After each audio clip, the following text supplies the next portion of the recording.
Hello అండి. ఈరోజు మనం బెండకాయ ఫ్రై జిగురు లేకుండా ఎలా చేసుకోవాలి అనేది ఈ వీడియోలో చూద్దాం. చాలా వరకు బెండకాయ ఫ్రై చేసేటప్పుడు జిగురు జిగురుగా అయిపోయి ముద్దగా అయిపోతుంది. అలా కాకుండా ఇలా పొడి పొడిగా రావాలంటే నేను చెప్పే ప్రాసెస్లో చేయండి, చాలా బాగుంటుంది. ఫస్ట్ ఒక ప్యాన్ తీసుకొని దాంట్లో కొద్దిగా ఆయిల్ వేసుకొని ఇలా కొన్ని పల్లీలు వేసుకొని వేయించుకొని పక్కకు తీసి పెట్టుకోవాలి. అదే ఆయిల్లోకి కొన్ని పోపు దినుసులు కూడా యాడ్ చేసుకుందామండి. ఆవాలు, జీలకర్ర, అలాగే శనగపప్పు వేసుకొని ఇలా కొద్దిగా ఫ్రై చేసుకోవాలి. ఇవి ఫ్రై అయిన తర్వాత 4 వెల్లుల్లి తీసుకొని కచ్చాపచ్చగా అలా దంచుకొని అదే ఆయిల్లో వేసి బాగా ఫ్రై చేసుకోవాలి. ఇవి ఇలా బాగా ఫ్రై అయిన తర్వాత చిన్నవైతే 2 ఉల్లిపాయలు తీసుకోండి, లేదు అంటే పెద్దది ఒక ఉల్లిపాయ తీసుకొని ఇలా సన్నగా తరిగి ఆయిల్లో వేసుకొని బాగా ఫ్రై చేసుకోవాలి.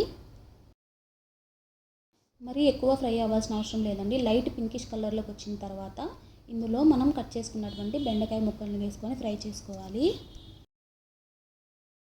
బెండకాయలు ఫ్రై అవ్వడానికి కొంచెం టైం పడుతుంది కాబట్టి ఆలోపే మనం వేసినటువంటి ఆనియన్స్ కూడా ఫ్రై అయిపోతాయి. కాబట్టి ఆనియన్స్ అనేది ఎక్కువ ఫ్రై చేసుకోవాల్సిన అవసరం లేదు. నేను చెప్పే చిట్కా ఏంటంటే బెండకాయలు వేసిన వెంటనే మనం ఇందులోకి సాల్ట్ అనేది యాడ్ చేయకూడదండి. సాల్ట్ యాడ్ చేసామంటే బెండకాయల్లో నుంచి వాటర్ అనేది వచ్చి ఇంకా జిగురు జిగురుగా అయిపోతుంది. కాబట్టి ఇది మొత్తం ఫ్రై అయిన తర్వాత మాత్రమే ఇందులోకి సాల్ట్ అనేది యాడ్ చేసుకోవాలి. సో ఇలా బెండకాయలు ఫ్రై అయిన తర్వాత ఇందులోకి కొద్దిగా ఉప్పు అలాగే పసుపు యాడ్ చేసుకొని దీన్ని బాగా మిక్స్ చేసుకోవాలి. ఇందులోకి 2 రెమ్మల కరివేపాకు వేసుకొని బాగా ఫ్రై చేసుకోవాలి.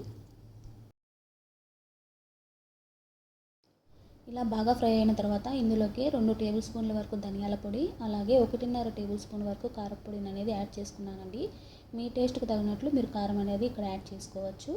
ఇలా యాడ్ చేసుకున్న తర్వాత వాటిని బాగా ఫ్రై చేసుకొని అలాగే మనం ముందుగా ఆయిల్లో వేయించుకున్నటువంటి పల్లీలను కూడా ఇందులో యాడ్ చేసుకొని మిక్స్ చేసుకోవడం అంతేనండి.